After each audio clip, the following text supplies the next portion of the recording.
professional courses in Maharashtra, equal weightage will be given to class 12th marks and common entrance test marks.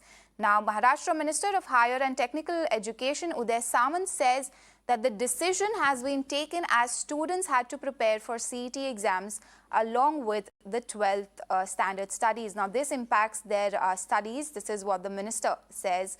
Now, so the decision has been taken for 50-50 weightage to CET as well as the 12th standard marks for admission in the undergraduate, professional as well as technical courses. Mirror Now, Sandeep spoke to the Maharashtra minister. Listen in. उदय जी, बताइए कि क्या सोच करके ये निर्णय लिया है कि 12वीं के मार्क्स की भी जो है वो वेटेज में शामिल की जाएगी सीईटी को? नहीं, इस साल से सीईटी ऐसी नहीं होगी, अगले साल से होगी, क्योंकि अगर आप 12वीं का प्रेजेंस स्टूडेंट का अगर देखने जाए तो बहुत कम है और सीईटी के ऊपर कंसंट्रेट करके बाहर के क्लास लगा के वो सीईटी का एग्जाम देते हैं। तो सीईटी का भी इम्पोर्टेंस रहना चाहिए और 12th का भी इम्पोर्टेंस रहना चाहिए।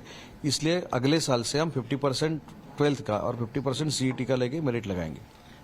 इसके अलावा आपने कुछ कैबिनेट डिसीजंस की भी बात की, चाहे वो पॉलिटेक्निकल को लेकर के हो, चाहे वो महाराष्ट्र सदन की बात हो। क्या कुछ निर्णय कैबिनेट में लिए गए हैं मुख्यमंत्री से आपकी बातचीत? नहीं, ये कैबिनेट में लिए गए निर्णय नहीं है, ये डिपार्टमेंट के निर्णय है, क्योंकि यहाँ के जो यूपीएससी के लिए लड़के वहाँ जाते हैं, स्टूडेंट वहाँ जाते हैं, उनकी रहने के लिए बहुत प्रॉब्लम हो जाता है। इसलिए जो ओल्ड महाराष्ट्र सदन है वो हायर एजुकेशन और टेक्निकल एजुकेशन के पास अगर आ जाए तो उनकी मुफ्त वहाँ सोई हो सकती है, इसलिए वो हमने लिया है। जो आईटीआई के स्टूडेंट हैं उनको जो ऑप्शन था कि जो ट्रेड में वो सीख रहे हैं वही ट्रेड में उनको एडमिशन पॉलिटेक्निक में मिलता था, अभी अगले साल से जो ट्रेड है उसके बजाय जो चाहे वो ट्रेड में उनको एडमिशन मिल सकता है, ऐसा जीआर हमने निकाला है। एक सवाल सीईटी के संबंध में ये भी आता है कि यदि विद्यार्थी के मार्क्स 12वीं में कम आते हैं, ऐसी स्थिति में वो सीईटी में ज्यादा स्कोर करता है, तो आपको नहीं लगता कि उसका असर उसके सीईटी पे पड़ेगा और उसके एडमिशन में भी उसके असर पड़ेगा?